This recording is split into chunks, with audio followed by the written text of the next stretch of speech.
Hey guys, Chris with Ozark Mountain Trading Company, and let's review the TitanX 12.5. Okay, so it's been out since iCast, right? It debuted iCast 2023.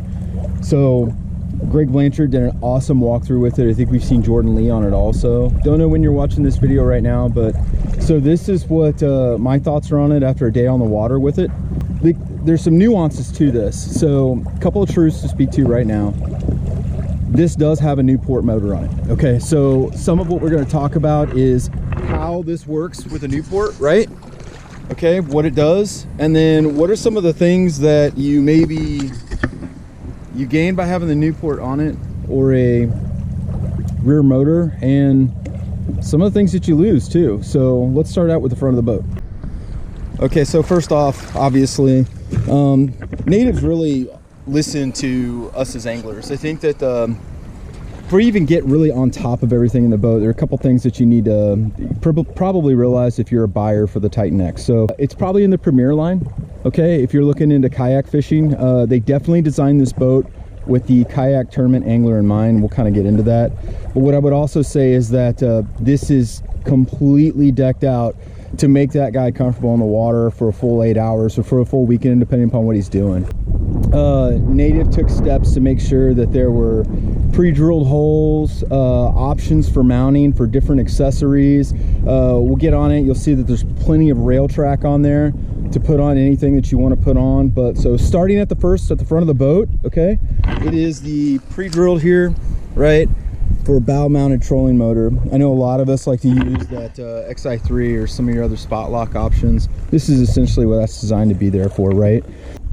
If you are a previous native owner, probably one of my biggest gripes, I had a 10.5, I had a 12. My biggest complaint, front handle. Hated that front handle, just the way that it was shaped, right? Well, so they fixed it. So now what we have is something that when we grip it, right, it's also got some track mounting in front of it. It just gives you another option to do something you want to do with it. Plenty of different places that you can take off, right? Get inside, get access into the hull. When we talk about the hatch, that was something, again, as another 10.5 and 12 owner, right, is if you're a native guy, the Slayer, right, the Slayer Max had that front hatch. I love that thing. I really wish that we would have seen it on the Titan. Well, now I kind of feel like we do.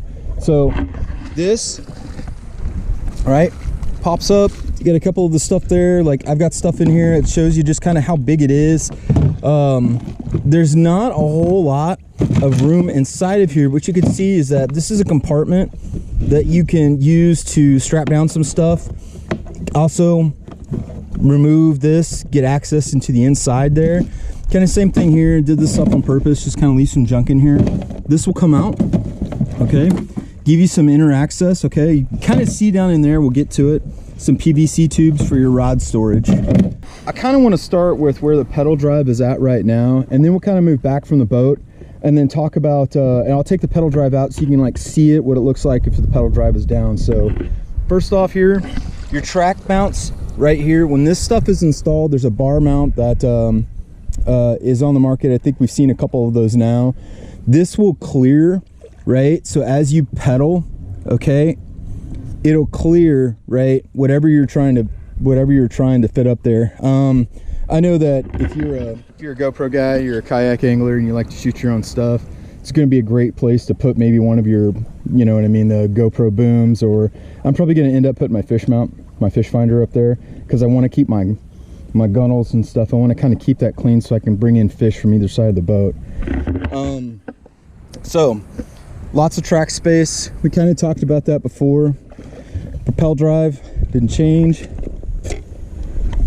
Okay, so all right, as we kind of look at the inside of the boat here, with the Newport on, it does kind of take away a couple of the best features that I think that I like onside the TitanX right now. One of them, of course, is if you're a kayak tournament angler, man, you really like the option like what the Bonafide RVR's got right now, and that's where you can set that catch board right down inside of there, right, inside of those grooves that are already pre-made. So they're right there, okay, and right here. So they're there, unfortunately, when you've got the motor installed, it covers that stuff up, so you can't really use it. But what I actually did today is I just set my catchboard on top of the mounting brackets, right, and it sat fine. Sat a little high, but listen, it didn't give you that wonky like little wobble when you set it on top of the console right before, so it worked out for me. But it is a feature that is completely available if you don't have any of those mount rigging, right, the foot pedal riggings that you need for the rear motor. With those foot pegs, not only does it take away your catchboard little holder, but it also makes it really hard to use the forward rod tubes. So I tried to do it with one or two. It worked in there, it fit in there fine. I mean, you can finagle it in there, but just keep in mind that the pegs are going to cause you a little bit of a problem, but with every advantage there's a disadvantage. That's just kind of one of the ones you got to kind of think of, I think, when you're going through it. Middle of the boat, something that I am actually a big fan of. I was one of those messy kayakers that kept everything in the bottom, right? I shoved everything down there in the that little slot where the seat sat on it. You know, I'd have my water bottle and tons of my plastics. Well, I kind of like now what I've got is a place for both of these tackle storage boxes to sit on the inside here, right? So it fits two of the 3600s, right? So I just kept my terminal one on side of it. What that does is they've got like a little lip in the bottom of it. It keeps it square. Fished it all day. We went 2.5 miles up, 2.5 miles back. Obviously I didn't lose anything, right? It kept it secured. The buttons didn't pop out of it. Moving on to the seat. I'm a huge fan of this seat, I have to tell you. So initially I'm looking at some of the stuff that I'm seeing online, and I'm hearing, you know, hey, it's a 360 seat, you know, look at all the different stuff it can do. And at first I'm kind of like, okay, well, that's cool, right? But, you know, as far as fishability, is like, is it really going to make that much of a difference? Yes, it makes that much of a difference. So if you're a native guy, you lean back to pick up the rod or to get inside the crate to grab some gear, right? The seat doesn't move. Let me tell you how much easier it is to do all of that, right, with that swivel seat. It's awesome. I love this thing. Next thing I will tell you as far as comfort, I didn't think it was that bad. Like I said, we spent, I mean, I stood up and I sat quite a bit, but at the same time, like without a kayak cushion, I was pretty comfortable. No lower back pain. I can just imagine like putting something else on there, how much more comfortable it's going to be. So kind of next through here is our tray. So bungee inside of here, right? So we can stick our big tackle bags in there and kind of bungee them down, right? So you can still got room to slide something in underneath there. All right, so it's probably a good place for my catchboard, but I just opted to put it along the side right now. But definitely plenty of room now on the bottom of the boat that we didn't have before. And again, when you look down here at the sides, lots of access panels, lots of open spaces that you can get down in there and then finally get access to the inside of your hole. You know, we don't mind drilling a hole, right? But hate to have all those wires running on the outside of it. So you still have your rod holder right here, right? So catch a fish, you can still hook it up right there. Rudder handle, still the same. They redesigned a little bit of it, but I mean, it acts the same way. Moving back from the boat, something I will tell you too is I think the cup holder got a little bit bigger. I think now it's gonna fit one of those bigger Yetis that most of us carry, right? Whenever we go out on the boat. It's definitely larger than it was in the last models. Moving back from seat backward. All right, this is where all the gear's at. So here's what this looks like. All right, so here's our battery box for the Newport. So I obviously have got a battery in here, okay? It's another plastic crate, keep water from getting down the inside of your hole. You remove this, you can get on the interior of the boat itself. Something I would say is probably if you're not mounting a motor, it's definitely a place that could be probably a multi-purpose, right? Even if, guys, you don't run a motor on this, that's still something that can be covered that you can use for some extra space, all right? So it's not just like a, you know, it's only for a battery and you can't do anything else with it. And as we move back to the back of the boat, so mostly this is gonna focus in on having a stern mounted motor, okay? So let's talk about that.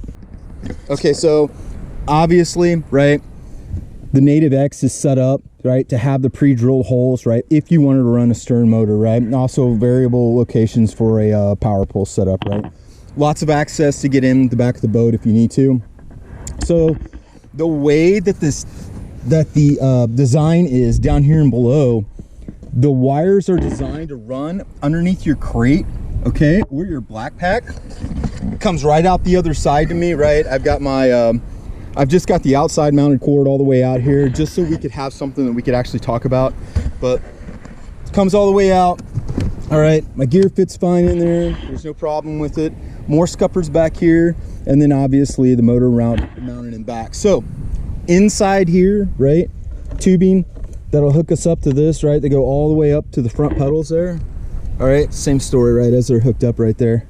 So I want to kind of come up here to the foot pedals and show you something. Be careful, it is a learning curve to figure out where your feet are at, how much pressure to put down, because pushing too far forward on one or not getting the right counterbalance on the other, obviously everybody's done that before, right? It's going to throw that motor to one side or the other.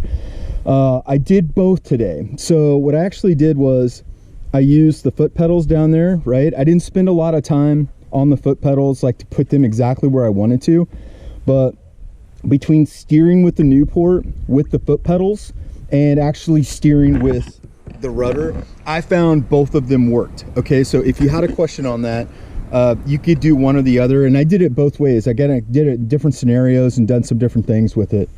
I will say I ran 2.5 miles up, face into about a 10-15 mile per hour wind, and of course came back, had the tailwind with me. But I would tell you that my battery right now, as it's fully charged, is still full. So I tell you what, I mean, I ran it pretty hard. I mean, I always ran it at 100 and backed it off to like 50 to just kind of play around with turning it and stuff, but it's still got plenty of juice left inside of it.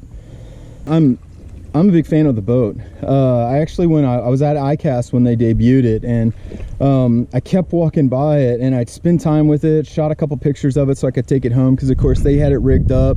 Kind of wanted to see what that looked like versus how I would probably run my boat. And here's my thoughts on it is, listen, there are so many other options available to this that I'm pretty confident that, you know, we haven't even figured it all out yet, right? I think that as a boat becomes more popular and it's out there, we're going to see so many more things come onto it, right? So I will tell you, for me as a kayak fisherman, as a native guy, like I said, I've owned 2 Titans already.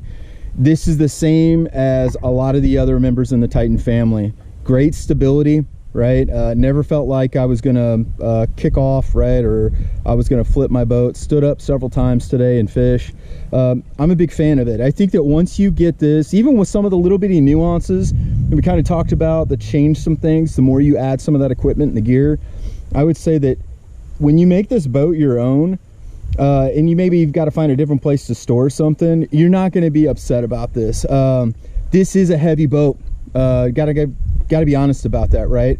We all know all of those Titans are. So I have a trailer. I would encourage you that if this was a boat that you were going to look up purchasing, I would tell you, I would strongly consider you to also look at getting a trailer to trailer it with. Otherwise, make sure your shoulder and back work out are where they need to be at. Yeah, I am 100% going to own this boat, and I would recommend to all my other Titan friendly family members to own this boat. For me and what I do, I would recommend this to other people as well. I think it targets a certain market of us, okay? You know, it can be an entry-level boat if you wanted it to be an entry-level boat, if you knew what you were doing. You appreciate every feature, even if you're a new guy. I'm not saying that you wouldn't, but Native has definitely done the work to make sure that they've addressed current angler needs in today's competitive tournament scene. Listen, thanks for checking out the review. Listen, leave a comment down below if there's something you wanted to know, there's something you wanted to see a little bit more of, or there's something maybe you didn't get to see, maybe even something that I didn't explain very well. So listen, thanks for checking this out. Hope to see you guys on the water, and stay safe.